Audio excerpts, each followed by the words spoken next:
स्वागत है हमारे शाम वाला ब्लॉग में। ओहो में सोम के स्पेशल व्रत वाला खाना।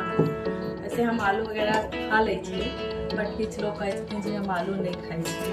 आलू कहीं खा लिया, पर वे लोग सेंधा नमक जरूर खाई छथिन, वो खा लै छी। और आलू के भुजिया टाइप में भी खा लै छी, आलू बॉइल का खा लै छी। हमारे कुछ भी मिल जाए खा लै छी। चलो शुरू करै छी। जो तेरी खातिर तड़पे पहले से ही क्या उसे तड़पाना चौड़ा चौड़ा कटाई थी और फ्राई कर लो।